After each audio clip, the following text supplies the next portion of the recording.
Bonjour, je suis Charlotte Gainsbourg et je suis, j'ai du mal à le dire, la réalisatrice de Jane par Charlotte.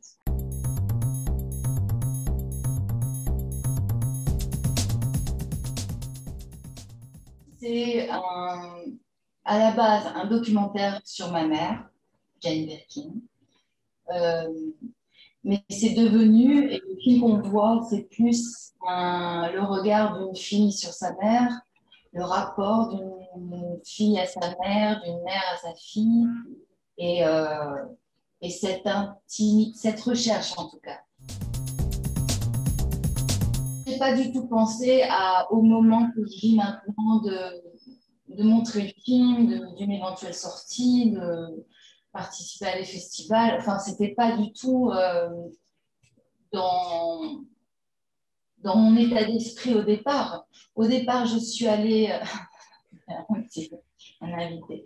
Euh, Au départ, je suis allée voir ma mère en lui disant que j'aimerais la filmer, euh, que je voulais qu'elle soit belle, que je voulais la suivre sur ses concerts, mais sans lui expliquer réellement et sans savoir moi-même ce que je cherchais. Du coup, c'était un peu comme j'habitais à New York, j'ai habité pendant 6 ans, mais quand le documentaire, je l'ai commencé, il me semble, il y a 4 ans. Et du coup, ça faisait 2 ans que j'étais à New York et loin d'elle. Euh, mais en plus, on a toujours eu un rapport un peu, alors on en parle un peu dans le film et je pense que ça se voit surtout, on a un rapport très pudique l'une avec l'autre, un peu timide. Moi, j'ai une voix un peu différente quand je lui parle. C'est compliqué. Je pense que c'est le cas pour plein de filles et de mères. Enfin, je ne suis pas un cas à part. Mais c'est vrai que comme j'ai des sœurs, j'avais 2 sœurs, j'ai toujours une sœur, euh, je voyais la différence qu'il y avait. Et je ne pouvais pas m'empêcher de questionner ce rapport différent. Euh, et du coup, c'est pas ça que j'ai mis en avant au départ quand je lui parlais, c'était vraiment euh, j'ai jamais pris une caméra, est-ce que tu acceptes que je te tourne autour en fait?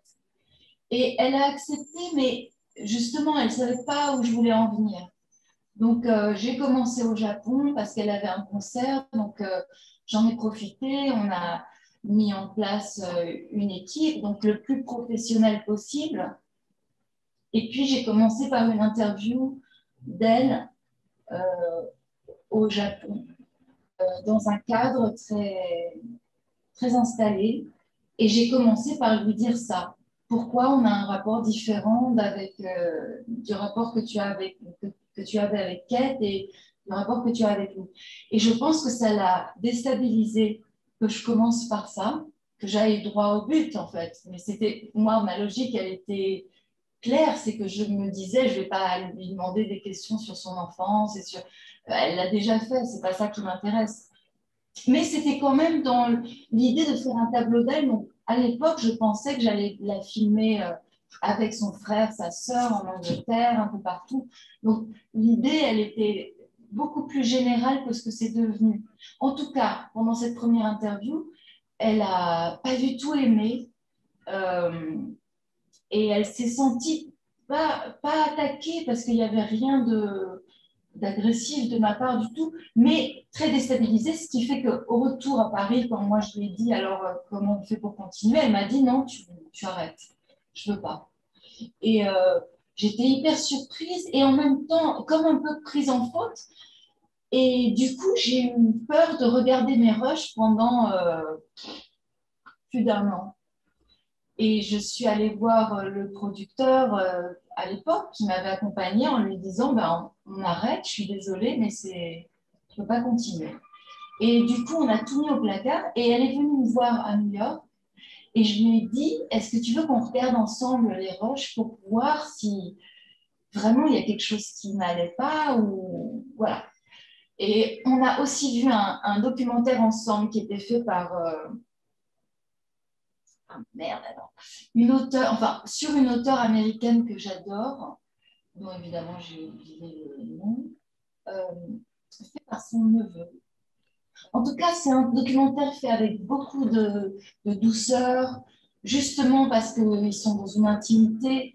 Euh, bon, c'est pas mère-fils, mais il y a quelque chose qui fait qu'elle est très généreuse dans ses propos et ça a beaucoup touché ma mère et moi aussi. Et du coup, on a regardé les rushs ensemble et effectivement, il y avait rien de choquant, il y avait rien de violent, de peut-être de maladroit, mais c'était ça qui était bien. Et du coup, elle m'a dit, ben, en fait, si tu veux continuer, je veux bien. Et donc, j'ai tout remis en chantier. Et on a tourné un petit bout à New York, juste avant le Covid, avant que ça, c'était son dernier concert avant tout comment on dit, le shutdown, tout le confinement. Et, et après, j'ai prévu de continuer à tourner. Je suis revenue vivre en France en juin dernier et j'ai continué à la filmer septembre, octobre, novembre peut-être. Et, et le film s'est fait au montage en fait. Parce que je ne savais pas, moi, tant que je tournais, je n'avais pas envie que ça s'arrête réellement. Il n'y avait pas de fin. Il n'y avait pas d'histoire, donc il n'y avait pas de fin. Mais au montage, on a pris conscience que le film prenait forme et qu'au bout d'un moment, on avait tout. Ce que je voulais au départ, c'était la filmer au Japon, que ce soit centré autour de ma sœur Kate, qui était dingue du Japon. Et donc, on trouvait des lieux qui étaient assez évocateurs. Ensuite, de tourner à New York, dans l'ordre des choses à New York, parce que j'y vivais et ça allait être un peu son rapport avec moi. Et puis Paris ou l'Angleterre, ou la Bretagne d'ailleurs, avec Lou. Et comme ça, c'était un portrait de ma mère, mais par le biais de ses trois filles. Et en fait, Lou a pas voulu participer parce elle trouvait que c'était mon histoire que je racontais et elle comprenait pas trop ce qu'elle allait faire dedans, ce qui fait que toute mon idée de faire Noël en famille, enfin voilà, avec moi et ma caméra et de filmer tous les enfants, etc., ça tombait à l'eau. Et au final, ça m'a demandé de resserrer tout sur ma mère et moi. Ma mère, moi, mes filles, et du coup d'avoir un portrait c'est pas un portrait de trois générations, mais c'est en tout cas la transmission un peu, le fait que ma fille soit là, elle est là comme une figure un peu qui, moi, m'a beaucoup aidée dans le processus parce que en fait, elle dédramatisait tout. C'était sa petite fille, donc il y avait un côté très, très familier, très facile. Et c'est le moment où moi, j'ai acheté une caméra et je suis allée filmer moi-même. Parce qu'en fait, avec ma monteuse, Tianès, Montassé, euh, elle a commencé à débroussailler tout ce que j'avais filmé avec une équipe. Donc, un chef-op que j'aimais beaucoup, qui avait fait le Japon, qui a fait New York. Et, euh, et dans cette première séance de montage, elle m'a dit, mais plutôt que d'attendre que l'équipe se reconstitue pour aller filmer en France, est-ce que tu veux pas plutôt prendre ton téléphone et filmer, enfin prendre une caméra, filmer. Et c'est ce que j'ai fait. J'ai acheté une caméra un peu mieux que, enfin, vu comment je sais m'en servir, pas mieux qu'un téléphone, mais au moins, ça a brisé la glace d'avoir moi-même l'objet en main et de faire la démarche dans l'intimité de la filmer. J'avais déjà filmé au Japon, mais c'était quand même, il y avait toute une équipe autour, elle était maquillée, c'était un vrai tournage. Là, j'y allais en famille un week-end avec ma fille et je filmais tout ce qui se passait. bien sûr, on s'est toujours parlé, enfin, il y a toujours eu des discussions profondes et très intimes, mais oui, le fait d'avoir une caméra, ça me permettait aussi d'organiser des questions, d'organiser une recherche et effectivement des thèmes par lieu. Et ça avait du sens. Et du coup, comme j'avais un truc un peu clair dans ma tête, j'avais besoin d'une excuse en fait pour lui parler, pour lui poser des questions et pour écouter ses réponses, pour avoir un échange en fait qui me paraissait qui avait plus de poids que juste nos conversations habituelles. C'est vrai que j'en ai profité pour poser des questions que je n'osais pas poser en fait. Il y a des choses qui sont restées secrètes, enfin, qu'on connaît toutes les deux, mais qui ne faisaient pas partie du film. Enfin, non, on n'a pas tout abordé, mais c'est vrai qu'après m'être rendu compte que je l'avais choqué la première fois, j'y allais quand même sur. J'y allais à tâtons, je voulais pas la heurter à nouveau. Donc la limite que j'ai sentie, que je franchissais un peu et de manière un peu qui moi m'a aussi un peu dégoûtée de moi-même, mais c'est un mot un peu fort, mais j'ai utilisé des images d'archives. Au début, je voulais pas utiliser d'archives d'elle jeune, je voulais pas qu'on puisse voilà, la voir jeune, la voir plus âgée. Je voulais pas que ce soit à propos de ça. Euh, mais au bout d'un moment, et ça c'est ce qu'on a filmé un peu dans la dernière partie, au bout d'un moment, j'avais quand même besoin d'images d'elle et mon père et d'elle et Kate. Et,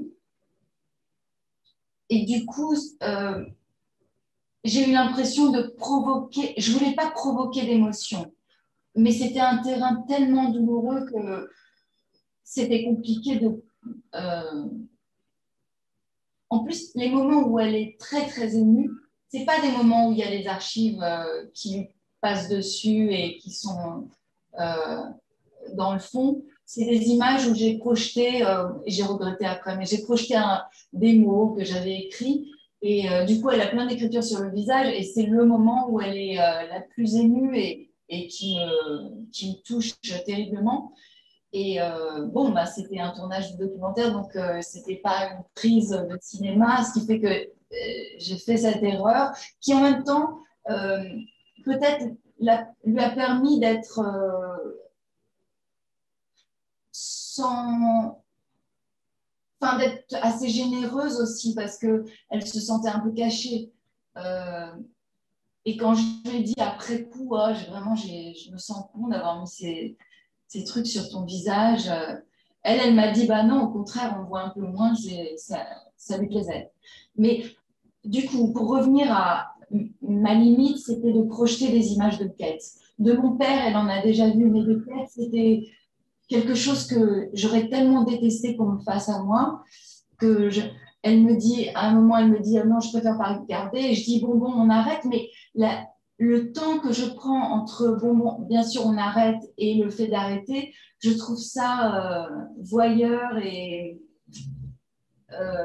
très gênant. Mais c'est important que il n'y avait pas de censure à avoir au montage, par contre. J'avais pas trop de distance par rapport à mes questions.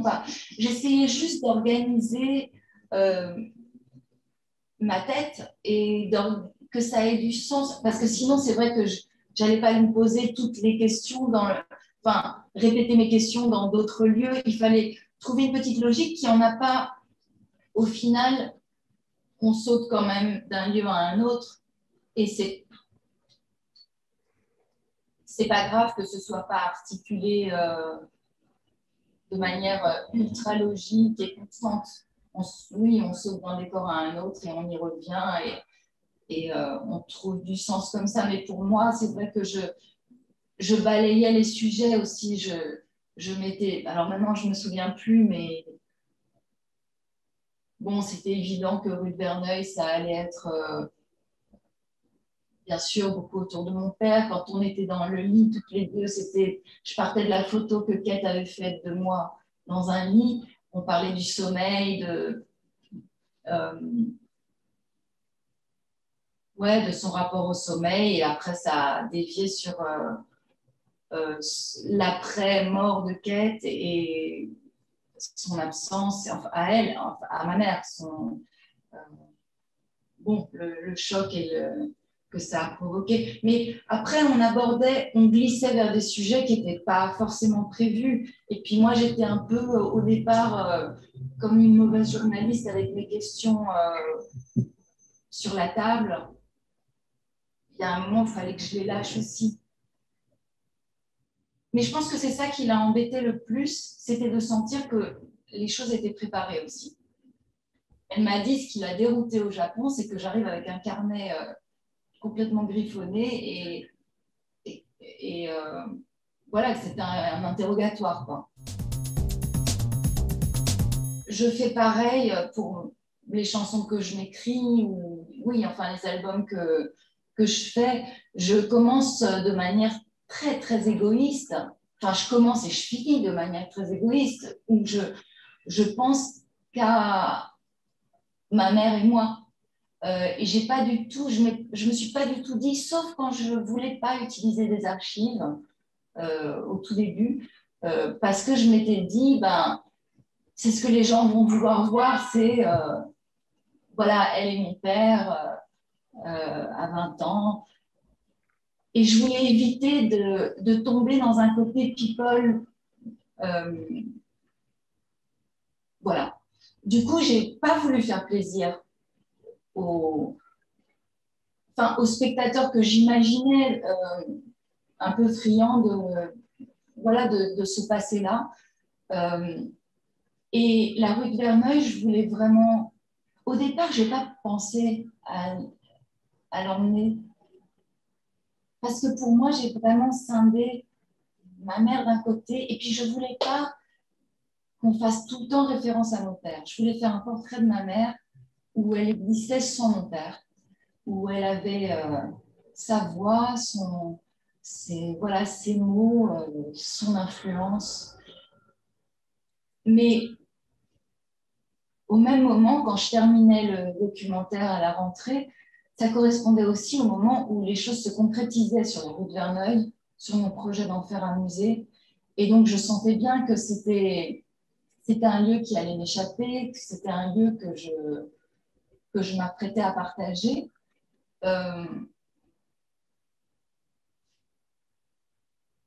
Du coup, je sais plus ce qui m'a décidé. Mais ça paraissait quand même très évident de revenir à mon enfance aussi. Parce que mon enfance, elle est rue de Verneuil. Et j'ai été très, très troublée. Alors, pour le coup, c'était moi qui étais troublée quand on entre rue de Verneuil parce qu'elle me dit que, en fait, elle aurait adoré y aller depuis 30 ans.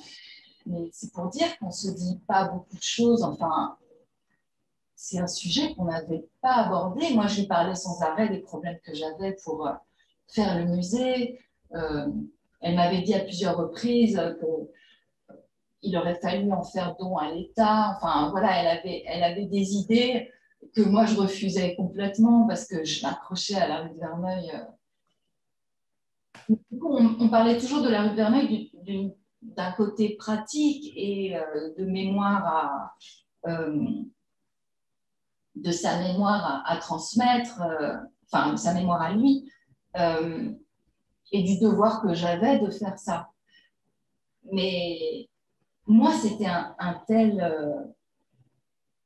ça me provoque tellement d'émotions qui sont encore très difficiles à gérer quand j'entre rue de Verneuil, que je m'étais dit, comme pour Bambou, parce que Bambou aussi a toute une vie rue de Verneuil.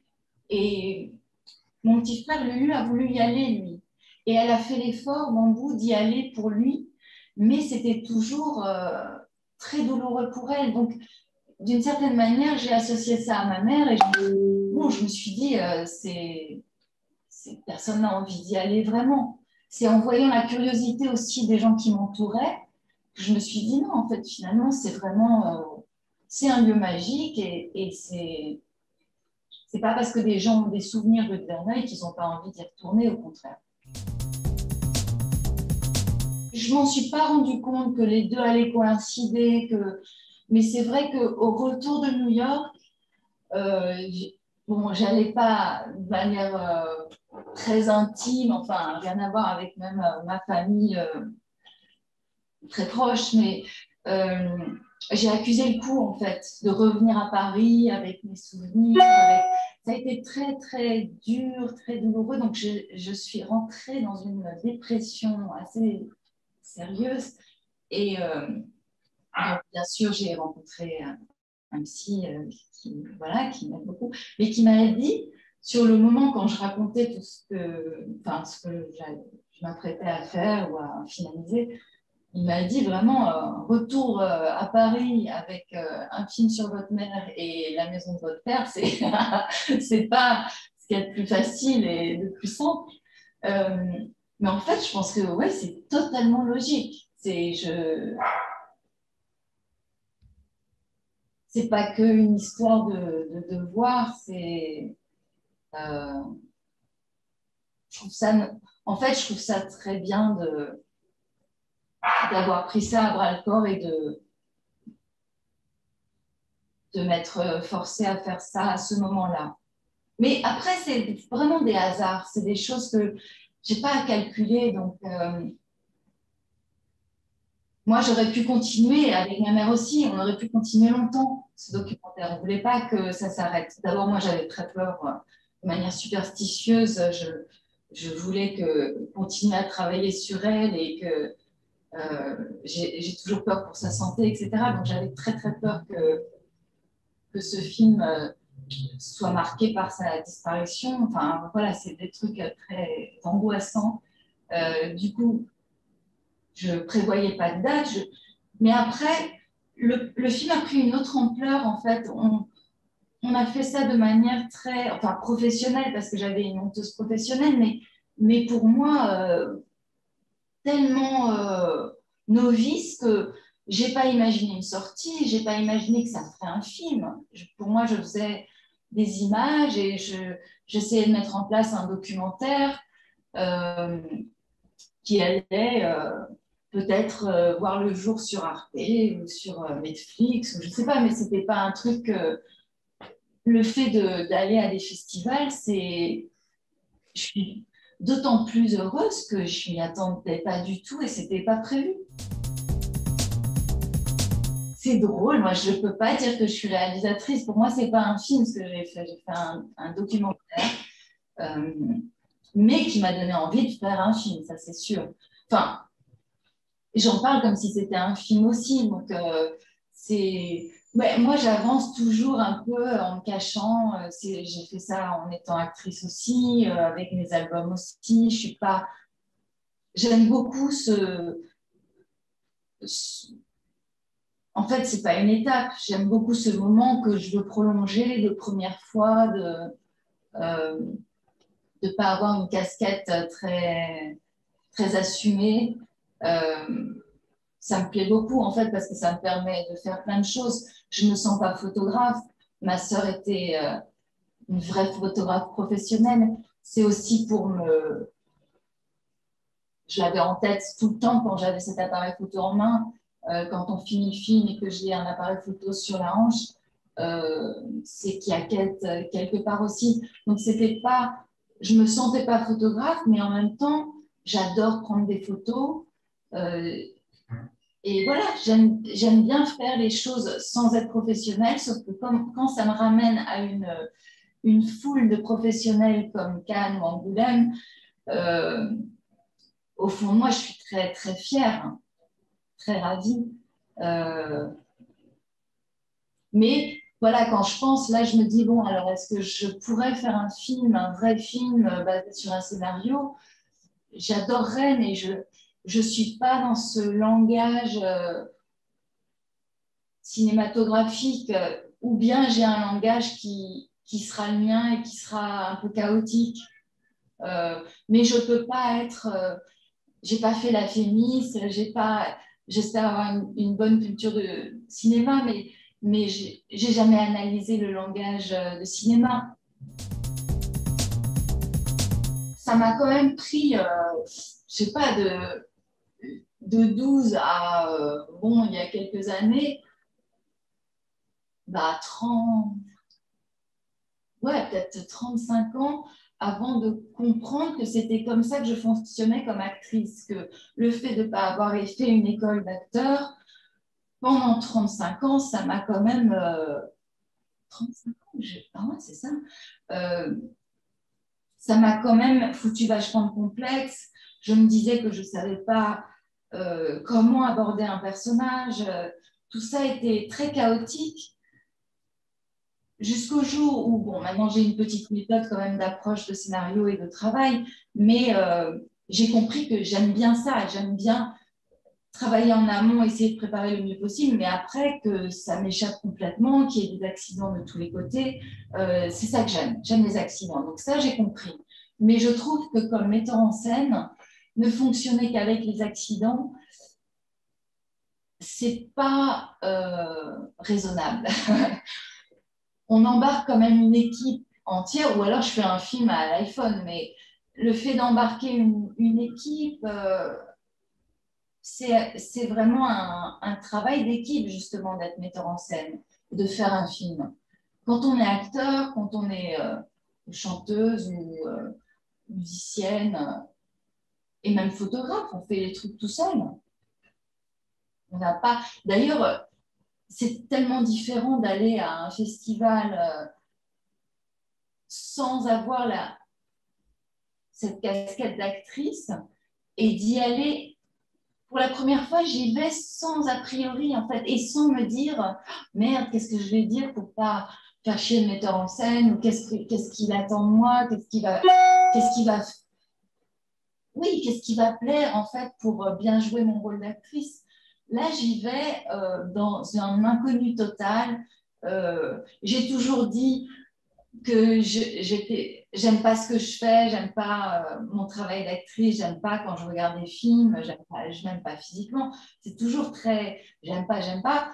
On m'a toujours dit, bon, arrête de dire que t'aimes pas, que tu t'aimes pas. C'est pas que c'est pas vendeur, mais c'est pas très positif. Aujourd'hui, j'en ai rien à foutre. Je dis, j'aime pas certaines choses que j'ai fait dans le film, je n'aime pas physiquement, mais c'est comme ça que j'aime travailler.